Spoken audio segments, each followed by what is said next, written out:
그냥 토요일 날 새벽 아니 지난주 수요 그거 그대로 하겠습니다. 거기에 우리 목사님께서 지시하신 할아버지의 에피소드 한두 개를 더 첨가해서 들렸습니다.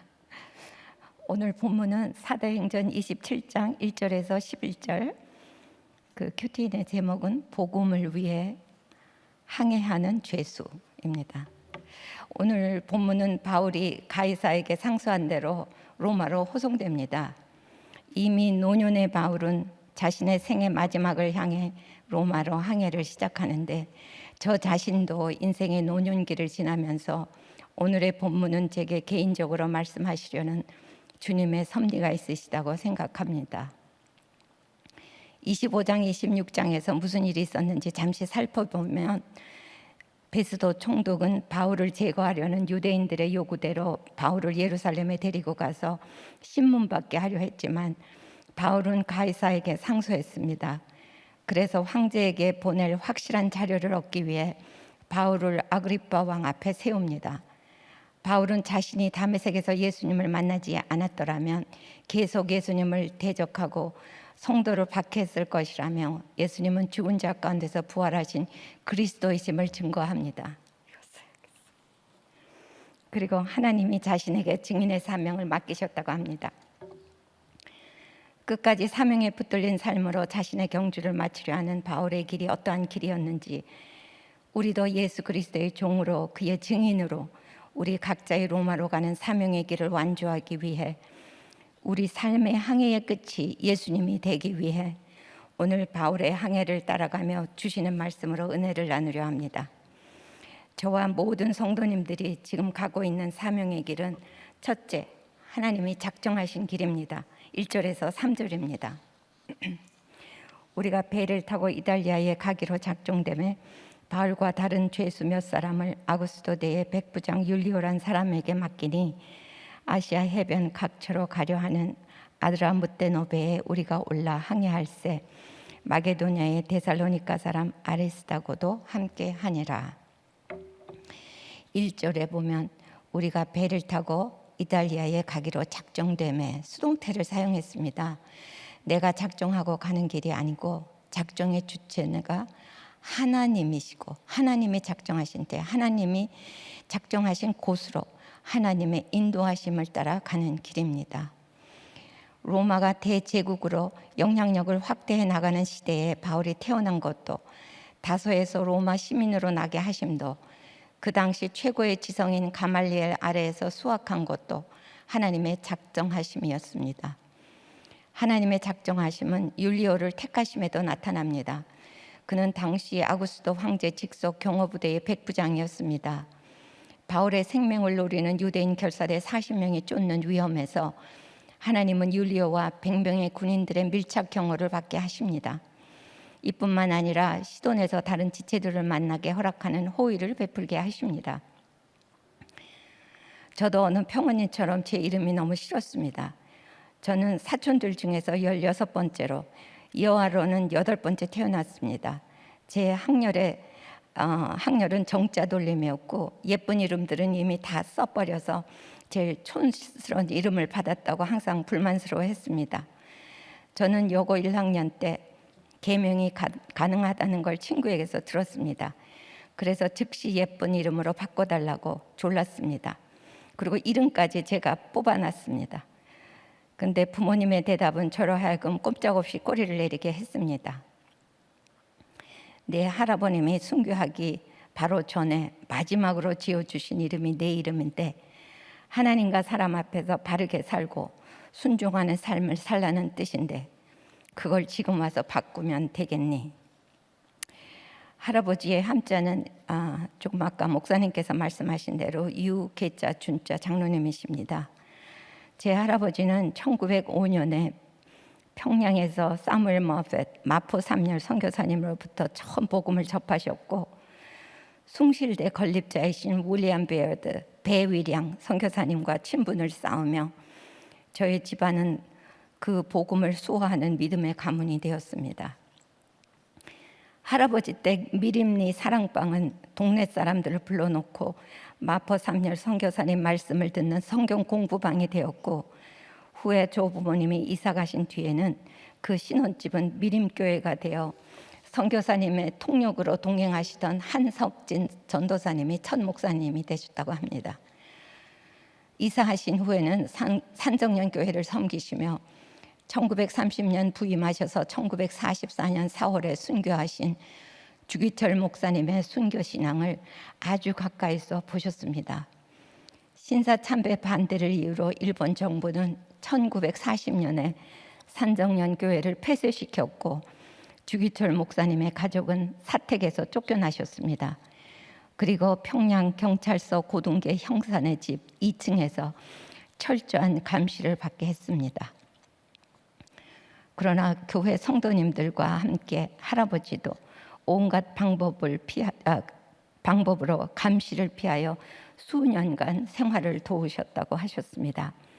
한 예를 말씀드리면, 할아버지의 맞선녀, 그러니까 저의 사촌 언니, 그 당시 여학교에 다니던 학생이었는데 책가방에 양식을 넣어 아침마다 학교 가는 길에 문안 인사를 드리게 했다고 합니다.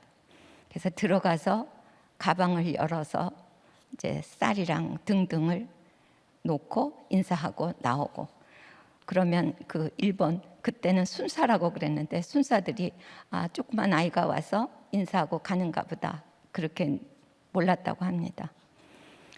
우리나라가 1945년에 해방은 되었어도 소련군이 북한에 진주하고 사회주의 정권이 들어서면서 기독교와 공산주의는 양립할 수 없었습니다.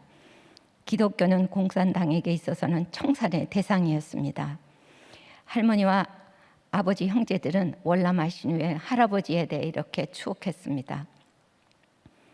할아버지는 당신의 죽음의 자리를 이미 선택하셨던 것 같다고 했습니다. 가족이 무사히 38선을 넘었다는 소식이 오면 그때는 혼자니까 쉽게 월남할 수 있다면서 길이 점점 막힐 터이니 어서 월남하라고 지촉하셨다고 합니다. 그런데 막상 떠나는 날 새벽에 할머니에게는 여보, 천국에서 반갑게 봅시다, 그런 말씀을 하셔서 할머니가 묘한 느낌이 들으셨다고 했습니다. 해방 후 산정연교회에 부임하신 김철훈 목사님과 정일선 목사님 두 분마저 북한의 정치 보유부에 납치되어 처형당하셨습니다. 1950년 6.25 전쟁을 준비하면서 산정연교회 건물을 빼앗았고, 그해 5월부터 할아버지의 거실에서 예배를 드렸다고 합니다. 근데 저희 할아버지는 매주 토요일에 이발하시고 주일을 맞으셨는데 1950년 6월 24일 그 토요일에 이발소를 나오는데 정치 보위부 사람들이 지켜 있다가 끌고 가셨다고 합니다. 그 후 연합군의 북진 소식에 퇴각을 준비하면서 위험 인물들을 10월 18일에 대동강가 모래터 위에서 처형했다는 성도님들의 증언이 있습니다. 10월 19일이 공식 발표된 평양 탄환일이기에 맞는 증언 같습니다. 제 부모님 역시 주기철 목사님 설교 말씀과 그 말씀을 삶으로 살아내시다가 죽음으로 증거하신 모습을 친히 보시고 사셨습니다. 그러므로 저희 사남매가 제일 많이 들은 이야기는 우리 집안과 관계 있던 미국 선교사님들의 이야기와 독립운동에 참여한 신앙인들의 투쟁 이야기였습니다. 이 이야기들은 책에서 읽는 영웅담이나 다를 바 없었고 말할 수 없는 감동과 연민으로 눈물을 흘릴 때도 많았습니다. 그러나 진작 제가 살아내기는 너무 버거운 인생 같았습니다. 그러므로 저희 가정에서 웬만한 불평은 할아버지의 마지막 부르심 앞에서는 힘을 잃었습니다. 성도님들은 어떠십니까? 우리가 바로 이 세대에 대한민국이라는 이 땅에 우리 부모님 슬하에 태어난 것도 하나님의 작정하신 바 아닙니까? 하나님이 작정하신 것 중에 무엇을 바꾸고 싶으셨습니까? 저도 때마다 시기마다 많았습니다. 60년 말 70년대에 유학생으로 살던 시절에는 한국전쟁 부하 속에 울고 있는 고아들과 끝없는 피난민 행렬을 신문 기사로 접했던 미국인들의 그 동정과 무지가 섞인 눈길이 너무 싫었고, 주입식이 아닌 서로 논쟁하는 강의 시간에 주눅이 들어 한국 태생이 아니었었으면 얼마나 좋았을까 했던 날도 많았습니다. 그러나 이런저런 고난을 통하여 주님을 드디어 만나고 우리가 오늘 여기까지 온 것이 하나님의 작정하신 바라는 게 인정이 되십니까? 예수 그리스도의 증인의 길은 둘째, 하나님이 선물로 주신 지체들과 함께 가는 길입니다. 이 길은 나 홀로는 절대 완주할 수 없는 길입니다. 1절에 우리라는 단어에서 의사 누가가 동행했음을 알려줍니다. 사도행전 16장에서부터 동행한 누가는 바울이 헤롯궁에 구금되어 있던 2년을 기다렸다가 로마로 호송될 때 합류합니다. 질병으로 시달리던 바울에게 의사로서 도움을 주고 싶은 마음도 컸겠지만 그는 바울의 행적을 기록할 소명으로 일관한 것 같습니다. 2절에 마게도냐의 데살로니가 사람 아리스다고도 함께하니라 했습니다. 아리스다고는 바울에게 전도받은 후 바울과 계속 동행했던 지체입니다. 에베소에 있었던 소동을 기억하시죠? 사도행전 19장과 20장에 보면 에베소에서 바울의 가르침으로 말미암아 회개 역사가 일어났고, 아데미상을 팔아 부를 누리던 사람들이 자기네 생업이 위협받을 것 같다 분노하였고, 그래서 소동을 일으켰습니다. 그래서 그 바울의 동행인들 중에 며칠 붙들어 갔는데 그 중에 하나가 아리스다고입니다. 바울은 빌레몬서 1장에서 그를 자신의 동력자라고 불렀고, 골로새서 4장 10절에서는 함께 갇힌 자라고 불렀습니다.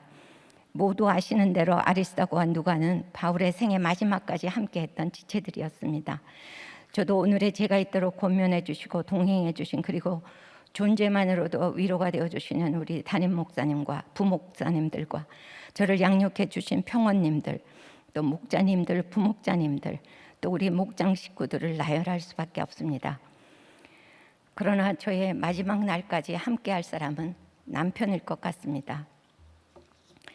남편도 실향민 가정 4대 모태신앙으로 저와 흡사한 환경에서 자란 것 같습니다. 장로님 아버지와 권사님 어머니와 함께 6형제 자매들은 모두 예배 출석과 봉사활동을 충실히 한 모범가정이었던 것 같습니다. 그래서 남편은 19살 의예과 시절에 집사직을 받았다고 합니다. 그는 대학 졸업 후 미국에서 수련과정을 시작을 했습니다. 제가 유학생으로 미국에 들어갔을 때 얼마 안 돼요. 결혼하신 대선배님께서 한 청년에 대해 칭찬을 듣게 되었습니다. 그 선배님은 얼마 전 어느 수련의 커플의 약혼식에 참석했었는데, 약혼식 집례를 맡은 한 청년이 레지던트 2년 차라던데 목사님 같더라고 했습니다. 자기 막내 동생을 꼭 소개시켜주고 싶지만 동생이 지금 고딩이어서 유감이라고 했습니다. 그 청년이 제 남편이 되었습니다. 자기 열심이 특심이었다고 우리들 교회에 온 후 드디어 인정하는 남편은 평생 심한 일 중독자였습니다. 10여 년 넘게 외국 의사들을 데려다가 교육을 시켜 보내는 일을 했습니다. 그래서 저희 집은 그들의 왕래로 식사로 섬기는 일이 많았고, 때로는 몇 주간 머무는 분들도 계셨습니다. 그들이 고국에 돌아간 뒤에도 의료품을 공급하고 병원을 지어주고 자기가 가서 가르치는 등 정말 바쁘게 살다 보니 저와 가정은 늘 우선순위에서 밀렸습니다. 이런 남편을 속으로 원망하고 판단하고 정죄하다가도 상을 수여받거나 칭찬받는 자리에서는 믿음 좋은 동력자인 양 그 명예와 영광을 같이 누렸습니다. 남편으로 인해 남들이 인정해 줄 만한 고난은 없었지만 채워지지 않는 영적 목마름과 외로움으로 진짜 목사님과 결혼했었으면 더 행복했을까라는 질문을 여러 번 했었습니다. 남편은 현재 은퇴한 지 7년 차입니다. 지난 1월에 남편의 흉통을 문진한 의사가 조영술 시술이 다시 필요하다고 했습니다. 다른 사람이 시도했던 자리여서 어쩌면 큰 수술로 발전할 가능성이 있다고 했습니다. 바로 2년 전 재능 기부하는 강의 요청이 있었는데 1년 코스를 2주 동안 아침 7시 반에서 저녁 5시 반까지 가르치는 코스였고 외국에서 진행된 의과대학 코스였습니다.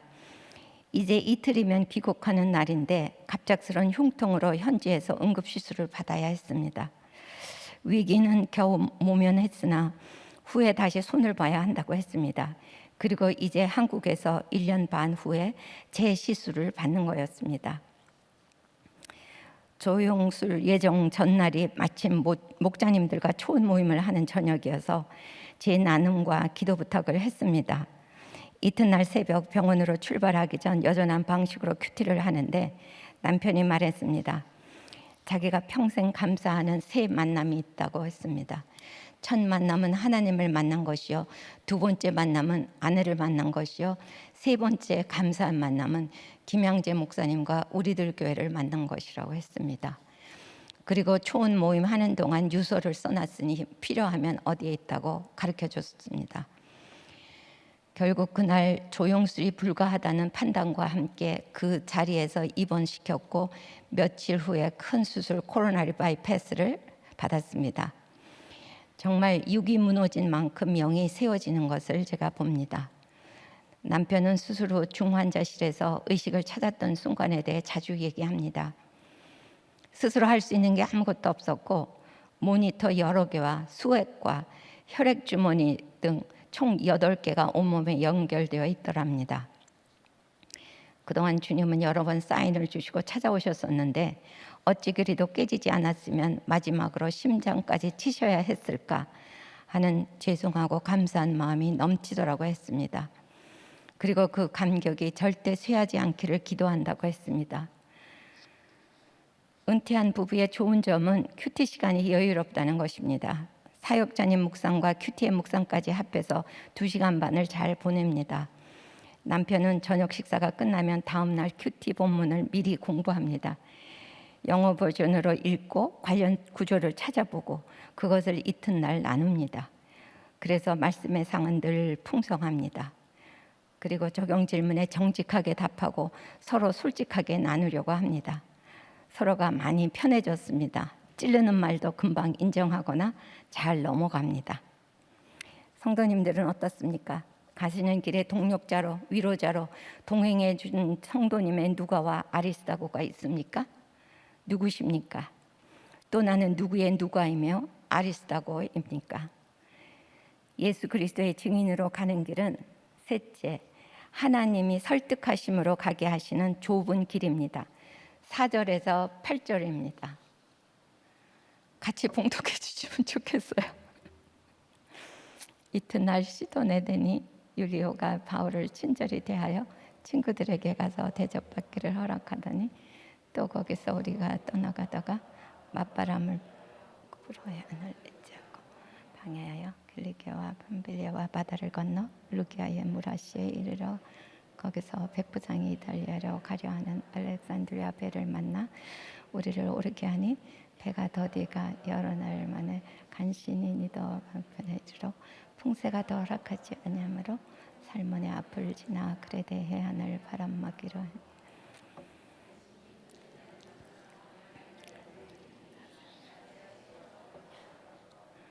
아드라무테노는 지금의 터키 북서쪽에 위치한 항구 도시로 이 배는 시리아 레바논을 거쳐 터키 연안 도시를 들르는 무역선이었던 것 같습니다. 수심이 깊은 곳을 항해할 수 없어 연안을 따라 항해하는 크지 않은 배였습니다. 그런데 항해를 시작하자마자 변수가 생겼습니다. 4절에 맞바람을 피하여 구브로 해안을 의지하고 항해하여 길리기아와 밤빌리아 바다를 건너 루기아의 무라시에 이르렀다고 합니다. 바울의 2차, 3차 전도 여행 지도를 보시면 잘 아시겠지만 저기 지도가 올라왔습니다. 아시아로 갈 때는 언제나 구브로 섬을 오른쪽으로 두고 항해했습니다. 이것이 평상시 항해 노선이었고 훨씬 시간이 단축되는 길입니다. 그러나 바울의 배는 맞바람을 맞아 바람에 밀려 북으로 벗어난 것입니다. 그러므로 구브로 섬을 왼편에 두고 그 섬 해안을 따라 길리기아와 밤빌리아 바다를 오른쪽으로 바라보며 항해를 한 것입니다. 여기 보면 간신히가 2번 나오고 풍세가 허락하지 아니하여 배가 더디가 해안을 바람막이로 항해하다 등의 표현으로 보아 정말 험난한 항해였음을 알 수 있습니다. 우리는 하나님께서 명하신 길을 순종하며 가고 있다고 생각할 때 수준 낮은 저 같은 사람은 우리 행보를 순종하게 열어주실 것을 기대합니다. 만일 험난한 코스를 만나면 그 길을 포기하고 돌아서기 쉽습니다.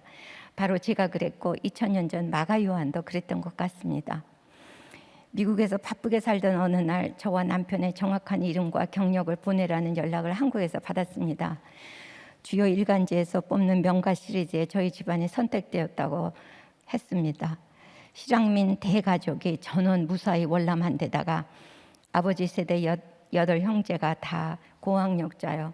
또 다음 세대 중에서도 많은 수가 미국 명문에서 학위 공부 중이었기 때문이라고 설명을 했습니다. 그때 삼촌 중에 한 분이 국립의료원 초대원장을 역임하셨고 다른 삼촌이 서울대 총장을 역임했기 때문일 겁니다. 그 후 저희 아이들도 미국 동부 명문대에 입학하는 등 별 문제 없이 성장하는 줄 알았습니다. 그러나 19살 딸아이의 혼전 임신 사건 앞에서 지체가 하나도 없던 저는 그 갈급한 밤에 낙태를 선택했습니다. 저의 왜곡된 경건주의와 인정 중독의 무덤에 갇힌 채 그 길을 선택했습니다. 저희는 한국 떠난 지 35년 만에 남편의 일 때문에 고국에 돌아왔습니다. 말씀에 대한 목마름으로 여전히 외로울 때 QTM에 대해 알게 되었습니다. 묵상 간증을 인터넷에서 매일 찾아 읽으며 저도 큐티로 살아나기를 사모했습니다. 그 후 우리들 교회를 방문하였고 그날로 정착하게 하셨습니다. 그리고 꽁꽁 가슴속에 묻어뒀던 큰 돌덩이를 목장에서 내려놓았습니다. 작년 새벽 설교에서 누가복음 본문 혈류병 여인의 이야기로 저의 죄패를 나누었었습니다. 저는 입술로는 우리의 생명은 하나님의 주권이고 소유라고 했지만 삶에서는 말씀대로 살지 못한 엄마였습니다. 인생의 목적이 거룩인 것을 몰랐었기 때문에 행복해야 할 환경에서 왜 행복하지 않은지 의문이었습니다. 행복이 거룩의 부산물인 걸 몰랐습니다. 저 자신이 공허하고 외로우니 딸에게도 정서적으로 부재중 엄마일 수밖에 없었습니다. 저는 학벌 우상을 쫓아 계속해서 학위 논문을 쓰고 남의 가정 상담한다고 바삐 다니고 다문화권 교포들에게 한글과 성경을 가르쳤고 한국교민 재판의 통역으로 타주까지 운전해서 가는 등 겉으로 보기에 선한 일로 바쁘게 사는 것 같았을 겁니다. 성경 지식을 가르쳤지 제 삶을 구속사 말씀으로 풀어 가르치는 증인은 되지 못했었습니다. 저는 우리들 교회 와서 양육받은 그 이듬해에 위안 판정을 받았습니다. 그날의 큐티 말씀은 에스라 2장, 레위 지파 제사장 후손들이 예루살렘에 돌아왔으나 그들의 족보를 찾을 수 없어 제사장으로 인정받지 못하는 말씀이었습니다. 택함 받은 자의 정체성을 망각하고 거룩한 삶을 상실한 그들이 바로 저 자신이라고 경책하시는 말씀으로 들렸고 완전히 인정이 되어 회개케 하셨습니다. 수술받는 날은 에스라 10장, 에스라가 하나님 성전 앞에 엎드려 죄를 자복할 때 많은 백성들이 통곡하며 예배를 흠모하는 공동체로 다시 세워지는 본문이었습니다. 영적 황무지를 개간하여 예배가 회복되게 하라는 회개를 촉구하시는 말씀이었고 한편 저의 회개로 말미암아 저의 가정에 또 관계에 영적 회복이 시작될 거라는 약속으로 받았습니다.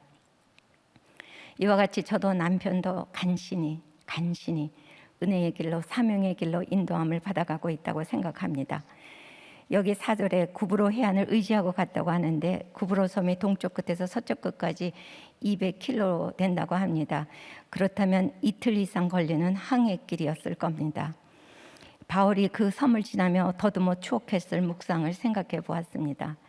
사도행전 13장에서 바나바와 사울의 수행원으로 떠난 마가 요한은 밤빌리아 버가에서 예루살렘으로 돌아갔습니다. 별 고난을 모르고 살아왔던 마가는 수행원으로 씩씩하게 시작했지만 앞에 버티고 있는 토로스 산맥이 아마 너무 거대하고 험하게 보였을 겁니다. 그 후 마가의 일로 바나바와 다투고 각자의 선교지로 출발한 그 시점이 오히려 유럽을 향하여 복음의 영역을 넓혀주신 하나님의 섭리였음을 새삼 깨달으며 바울은 감사했을 것 같습니다. 또 길리기아 바다를 지나며 자기 고향 다소에 집거하여 하나님과 독대하여 지낸 그 오랜 세월들을 추억했을 것이고 밤빌리아 바다를 지나며 그 바다 너머 곳곳에서 예수가 그리스도이심을 선포할 때 복음에 설득된 하나님의 백성들을 추억하며 한없이 감사의 눈물을 흘렸을 것 같습니다. 예수님을 핍박하던 자신이 어떻게 그분의 증인으로 온 세상을 향하여 예수는 그리스도이심을 선포하는 영광스러운 부르심을 받았을까를 묵상했을 겁니다. 그리고 마가가 무척 그리웠을 것 같습니다. 바울은 그 후 로마에서 디모데에게 편지합니다. 마가를 데리고 오라. 그가 나의 일에 유익하다고 디모데후서 4장 11절에 말합니다. 그리고 바울이 이 땅에 목숨이 다하는 순간까지 마가는 바울의 곁을 지켰음을 우리는 잘 압니다. 저희 부부도 딸에게도 이 낙태 사건은 이제 구원의 사건이 되었고 감사의 제목이 되었습니다. 이 사건이 없었다면 저희 가족은 그저 아대된 시민으로 살다 갔을지도 모릅니다.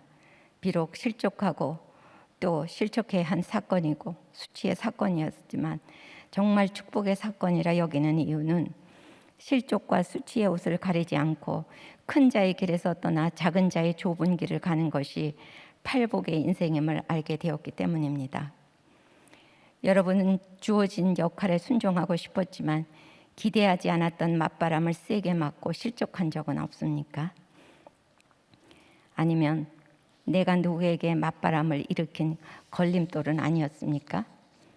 이 사건 역시 하나님의 섭리함에 있었음이 해석되어 지금은 감사의 노래가 되셨습니까? 오늘 내가 관계의 회복을 위해 해야 할 일은 무엇입니까?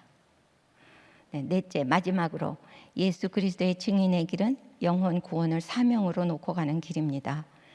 곧 예수님이 부르시고 보내시는 사도의 신분으로 가는 길입니다. 9절에서 11절입니다.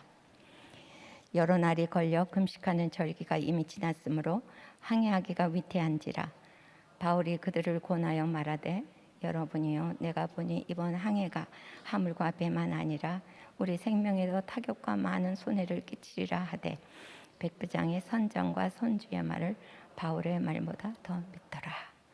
우리는 1절 바울과 다른 죄수 몇 사람 이런 표현에서 바울이 죄수의 신분으로 호송되어 가는 것을 잘 압니다. 그러나 이것은 예수님께서 친히 명하신 말씀이 성취되는 일이었습니다. 마침내 온 제국의 중심부 로마에서 바울은 온 세상을 향한 증언대에 마지막으로 설 것을 알았습니다. 그렇다고 바울이 자신의 죄수 신분을 망각하거나 율리오 백부장의 신뢰를 남용하지 않았습니다. 시돈에서 지체들과 교제하고 제 시각에 배로 돌아왔습니다. 구절을 보면 여러 날이 걸려 금식하는 절기가 이미 지났으므로 항해하기가 위태한지라 바울이 그들을 권하여 말하되라고 했는데 이 시제는 그가 반복하여 권했다는 의미입니다.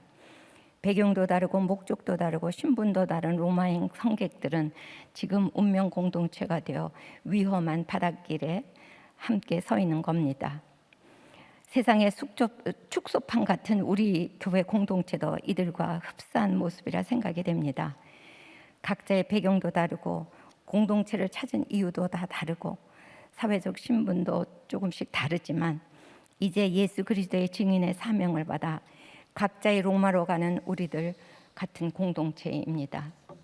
1절에 우리는 바울, 누가, 아리스다고 3명이었지만 그 이후에 우리는 알렉산드리아호에 함께하는 276명을 아우르고 있습니다. 백부장과 부하 군인들이 바울과 몇 죄수들을 로마로 경호하는 게 아니라 승선한 모든 사람들의 생명이 오히려 바울에게 위탁된 셈입니다. 유대인의 대속죄일인 욤키푸르는 유대력으로 7월 10일이고 우리가 사용하는 태양력으로는 9월 말에서 10월 초에 해당한다고 합니다. 추수가 이미 끝난 이 시기는 지중해가 심히 거칠어지는 시기였고 풍랑이 심한 11월 중순에서 1월까지는 아예 지중해 항해를 금지했다고 합니다. 당시 군인이나 죄수들을 호송할 때는 일반 상선을 이용했는데 선주와 계약하고 계약금을 지불하면 항해할 동안 배의 지휘권은 군인에게 넘겨야 했다고 합니다. 11절에 총지휘권을 가진 백부장은 그의 최종 선택을 했습니다. 이제까지 바울에게 특별한 호의를 베풀었던 그는 결정적인 순간에 선장과 선주의 의견을 선택합니다. 선장과 선주는 목적지에 빨리 도착해서 합당한 이윤을 만드는 게 목적이었으면 당연합니다. 군인들과 죄수 몇 사람의 생명보다는 개인의 이윤이 앞섰을 겁니다. 경제권의 논리, 사회적 신분의 논리, 또 다수의 논리가 승리했습니다. 저 역시 이들과 같은 선택을 했었습니다. 저희가 한국에 나오고 얼마 안 돼요. 아직 우리들 공동체가 없었던 때 한 청년이 저희를 찾아왔습니다. 그는 우리가 미국에 살 때 한 이민교회의 창립 멤버였던 여집사님의 아들입니다. 그 여집사님은 조그만 상점을 운영하며 홀로 초등학교 아들을 키우고 있었던 분입니다. 그 아들은 갓 태동된 이민교회의 격려와 성원으로 탁월한 학력을 지닌 청년으로 성장했고, 그 유명한 미국 동부 H대학원에 들어갔고, 그 다음은 한국에 나와서 사업한다고 들었습니다. 그를 한국에서 이제 만난 겁니다. 그가 찾아온 요지는 자기 사업체가 잠시 위기를 지나고 있으니 2년만 지원해 달라는 청이었습니다. 우리에겐 적은 액수가 아니었지만 2년은 기다릴 만하다고 생각했고, 미국 보스턴에 있는 H대학에서 배운 것을 고향에서 실현하고 싶어 귀국했다는 말과 우리나라의 통상적인 비즈니스 문화를 개선하는 사명으로 뛰고 있다는 말을 저희들은 기특하게 생각했습니다. 그리고 은행 이자보다 조금 높이 준다는 것도 싫지 않았고, 우리 가정이 자기 인생의 모델이었고 멘토였다는 말도 듣기 좋았습니다. 강남에 반짝반짝 빛나는 회사와 매장도 가봤습니다. 그 약속한 인연이 지금 15년도 더 넘었습니다. 그동안 그는 집도 회사도 매장도 다 잃은 것 같습니다. 한 대형교회 교인이라는 그는 소위 의인입니다. 환경을 탓하며 과거 자신의 공적을 아직도 나열합니다. 이젠 100세 시대니까 스트레스 받지 말고 오래 살라고 우리에게 말합니다. 빚은 꼭 갚는다고요. 저는 이렇게 의인과 죄인의 불통에 질려버렸고, 그의 구원에 대한 관심보다 저의 옳고 그름으로 선을 긋고 우리라는 경계선에서 오래전에 밀어냈습니다. 이렇게 빚도 사람도 포기하고 지냈습니다. 포기했다고 말하지만 종종 미움으로 올라오는 감정의 이유는 육신의 정력과 안목의 정력으로 넘어진 제 수준에 대한 자괴감과 말씀이 안 들리는 그를 받아내지 못하는 저의 율법과 내려놓지 못하는 돈에 대한 욕심이 있기 때문입니다. 이 사건은 끈질기게 제 안에 있는 인정중독과 학벌우상과 탐심의 총집합체를 보게 하시는 사건입니다. 이제 우리 믿음의 여정 끝자락에서 이 관계의 문제가 과제로 다시 떠올라 평안을 빼앗깁니다. 작년 겨울부터 공동체에 내놓고 나누며 갑니다. 이번 전도 축제에 초대했지만 선약 이후로 오지 않았고, 청년부 큐페 링크를 보냈지만 별 반응도 없습니다. 그의 구원이 이루어지지 않는 것에 대한 애통함보다 자기 의로 차 있는 그의 태도가 저를 격분시킵니다. 그러나 그의 모습에서 바로 제 모습을 보라고 하십니다.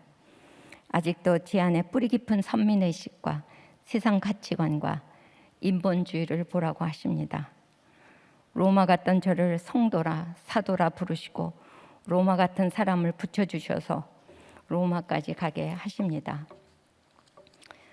그가 만일 약속을 지켰다면 저는 또 얼마나 자기 의에 도취하여 교만을 포장하며 살다가 어디서 또 넘어졌을지 참 두려워집니다.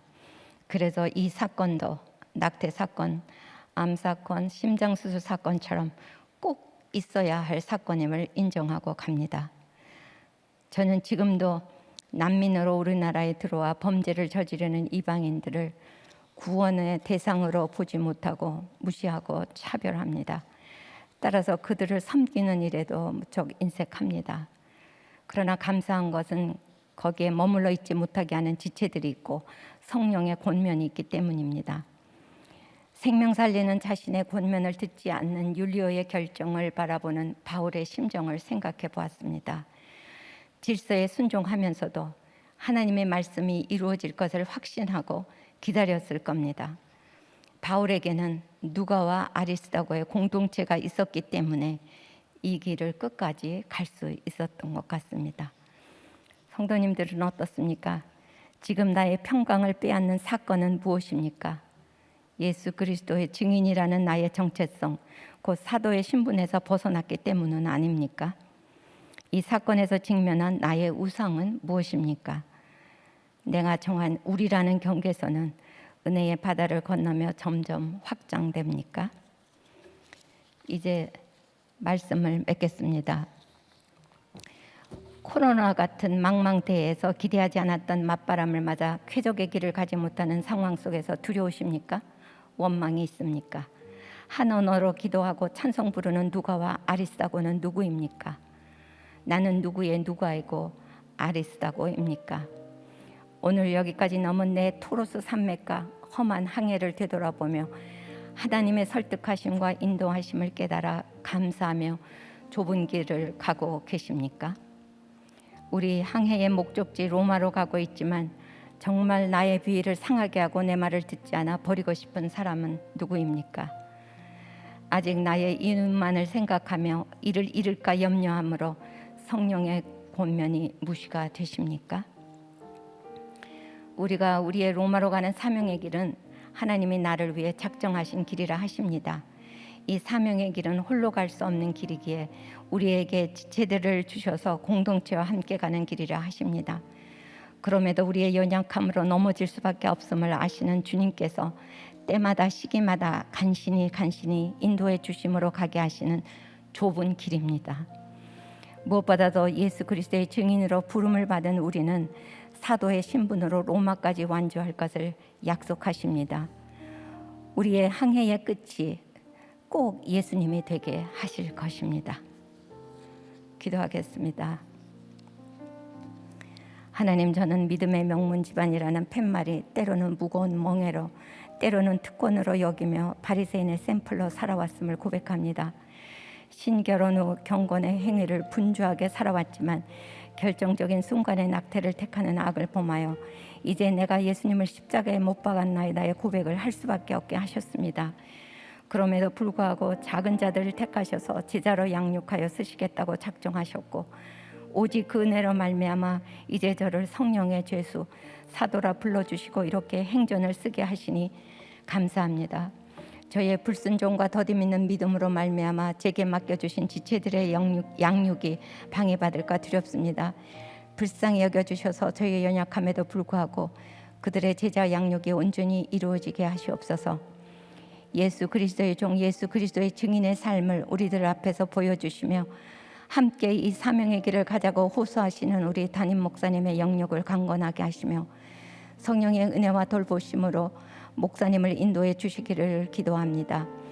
특히 지금 미국에서 행해지는 말씀 사역과 목회자 세미나에 기름 부어 주셔서 말씀을 듣는 모든 사람들의 귀가 열리고 성령의 제자들이 되는 은혜를 주시기를 기도합니다. 담임 목사님의 누가가 되시고 아리스다고가 되시는 우리 동력자 사역자님들과 평신도 사역자님들도 담임 목사님의 가시는 길을 동행하시며 각자의 사도행전을 잘 써내려 가시기를 기도합니다. 세계 곳곳에서 복음의 증인으로 사시는 선교사님들을 코로나에서 지켜주시고 말씀이 흥황하는 은혜로 인도하여 주시옵소서. 코로나에 갇혀있는 이 땅을 불쌍히 여겨 주시옵소서. 인권이 왕노릇하는 우리나라를 불쌍히 여겨 주시옵소서. 이런 환경에서 자라는 우리 자녀들이 두려움과 좌절과 절망으로부터 보호하여 주시고 말씀에 붙잡혀 그들의 누가와 아리스가가 있는 공동체에 함께 은혜의 바다를 항해하는 인생들로 축복해 주시옵소서. 하나님의 법을 대적하는 가정건강기본법 개정안이 통과되지 않게 하시고 태아생명보험법이 제정되게 하시옵소서. 아프간에 남아있는 지하 성도들이 고난 속에서도 믿음을 지킬 수 있도록 붙들어 주시옵소서. 예수 그리스도의 이름으로 간절히 기도하였습니다. 아멘. 우리 오늘 말씀을 기억하며 몇 가지 제목으로 함께 기도하도록 하겠습니다. 오늘 말씀을 통해 들은 대로 하나님은 바울을 당대 최강대국 로마에 복음을 전하는 사명의 길로 인도하셨습니다.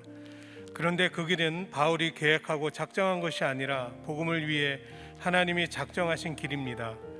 이처럼 하나님을 믿는 우리는 하나님의 작정하신 나의 사명에 순종하며 살아야 합니다.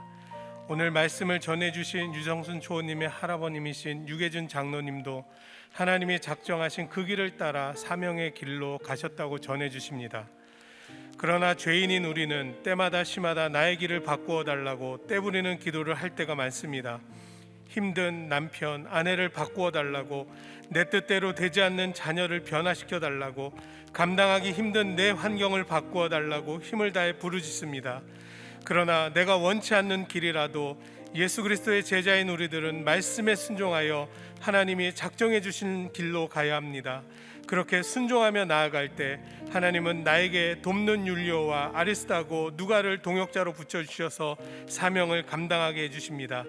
이 시간 말씀을 듣는 우리가 내가 원하는 길이 아니라 하나님이 작정하신 길을 따라 순종하며 가게 해달라고, 내 환경을 변화시켜 달라는 외침을 그치고 말씀을 통해 내 죄를 깨닫고 내가 먼저 변화해져서 복음을 전하는 사명의 길을 잘 가게 해달라고, 그리고 좋은 동역자가 되어 우리 모두 인생의 항해의 끝이 예수님이 되게 해달라고 우리 함께 간절한 마음으로 기도하겠습니다.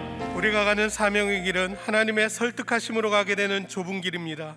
오늘 말씀을 전하신 초호님은 세상 모두가 부러워하는 가문으로 사셨지만 말씀이 들리니 십자가의 좁은 길로 나아가셨다고 합니다. 또한 딸의 혼전 임신이라는 맞바람 맞는 사건을 찾아와 감당할 수 없어 너무 힘들었을 때 말씀으로 설득이 되어 감당하며 가실 수 있었다고 하십니다. 이처럼 우리에게 찾아오는 맞바람의 사건은 나를 망하게 하시려는 것이 아니라 내 한계를 깨닫고 주님을 의지하게 하시려는 하나님의 지극하신 사랑입니다. 지금 나에게 찾아온 거센 맞바람의 사건은 무엇입니까? 그 사건 앞에서 나는 내 노력으로, 경험으로, 아니면 이 문제를 해결해 줄 것만 같은 사람을 찾아 헛된 노력을 하지는 않습니까? 이 시간 내게 찾아온 힘든 사건에서 하나님의 뜻을 기다리며 힘들지만 미양에 잘 붙어있게 해달라고 기도하기를 원합니다. 더 이상 내 노력을 멈추고 하나님의 설득하심에 순종하며 날마다 기도, 날마다 말씀, 날마다 예배하는 좁은 길을 잘 가게 해달라고 우리 간절한 마음으로 다시 한번 기도하며 나아가도록 하겠습니다. 우리는 모두 예수를 믿는 예수님의 증인입니다. 그러기에 영혼 구원을 사명의 길로 놓고 가야 합니다.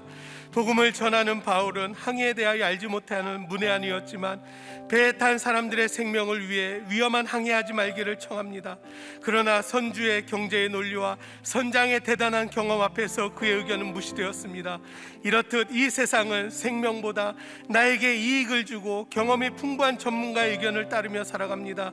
그러나 생명보다, 영혼 구원보다 더 우선되는 것은 없습니다. 그러기에 예수의 증인으로 영혼 구원을 위한 사명을 위해 살아야 우리는 때로는 물질과 경험을 앞세운 전문가의 말을 더 의지하여 가족과 공동체를 위험에 빠뜨리게 할 때도 있지만, 날마다 내게 주신 영혼 구원과 가정 중세의 사명을 길로 놓고 가야 합니다. 이 시간 우리가 영혼 구원을 위한 사명이 있는 예수의 증인임을 잊지 않게 해달라고, 그래서 전문가의 말이 아니라 말씀을 따라 사명을 따라 사는 예수의 증인된 삶 잘 살게 해달라고 기도하도록 하겠습니다. 아울러 미국에서 예수 그리스도의 증인으로 영혼 구원의 사명 감당하고 계시는 담임 목사님을 위해 기도하겠습니다. 목사님을 통해 전해지는 구속사의 말씀이 깨어진 가정이 회복되어지고 세상의 경제 논리, 힘의 논리에 빼앗겼던 영혼들이 다시금 하나님의 자녀로 회복되어지는 놀라운 역사가 있게 해달라고, 또한 담임 목사님의 체력과 함께 동역하시는 부목사님도 지켜달라고 우리 시간 간절한 마음으로 다시 한번 기도하며 나아가도록 하겠습니다. 살아계신 하나님, 바울이 로마로 가는 것은 그의 계획이 아니라 하나님의 작정이었던 것처럼 우리 또한 지금 내 삶의 여정이 내 작정이 아닌 하나님의 작정임을 믿습니다. 그러나 세상의 안목과 정욕에 사로잡힌 저와 우리는 말씀이 들리지 않기에 날마다 내가 작정한 길로 가기를 원합니다. 사명의 좁은 길보다는 많은 사람들이 가고 넓고 좋은 길로 가기를 원합니다. 아무도 알아주지 않는 무명한 자보다는 세상의 유명한 자로 살기 위하여 십자가와는 먼 길을 가려 하는 우리를 불쌍히 여겨 주시옵소서. 그러기에 내 환경을 변화시켜 달라고, 내 남편을, 아내를, 자녀를 변화시켜 달라고, 악을 쓰며 내 힘으로 그들을 변화시키려 했던 나의 죄를 용서하여 주시옵소서. 오늘 들은 말씀을 통해 지금 내 환경이, 내 가정이, 내 공동체가 주님이 내게 작정해 주신 나에게 가장 합당한 사명의 기름을 믿고 가도록 인도하여 주시옵소서. 그리하여 선물로 주신 나의 아리스타고와 누가와 수많은 지체들과 함께 영혼권을 위한 사명의 좁은 길 잘 가도록 인도하여 주시옵소서. 주님, 바울의 일행은 항해하기 위태로운 환경이었지만 백부장은 전문가인 선장과 선주의 말을 듣고 항해에 나섭니다. 우리도 이렇게 말씀보다 나에게 이익을 줄 것만 같은 전문가의 말을 따라 살 때가 많습니다. 주님, 이런 우리를 불쌍히 여겨 주시옵소서. 그리하여 날마다 주시는 말씀을 통해 때를 분별하게 하시고 어떤 상황에서도 생명을 귀히 여기며 세상의 논리가 아니라 구속사의 말씀을 따라 영혼구원의 사명의 길 잘 감당하게 하여 주시옵소서. 주님, 하나님을 대적하며 생명을 경시하는 세상의 논리를 따라 끝없는 죄악의 길로 나아가는 이 나라와 이 민족을 불쌍히 여겨 주시옵소서. 하루속히 하나님을 경외하는 위정자들이 세워지고 하나님의 공의가 강같이 흐르는 나라가 되도록 이 나라와 민족 가운데 임하여 주시옵소서. 하나님을 대적하는 평등법과 가정건강 기본법을 막아주시고 태아생명보호법이 속히 제정되도록 역사하여 주시옵소서. 코로나로 고통받는 수많은 사람들을 위해 기도합니다. 주님, 이들에게 찾아가 은혜를 베풀어 주시고 백신 보급이 원활하여 하루속히 일상의 생활로 돌아오도록 주님 도와주시옵소서.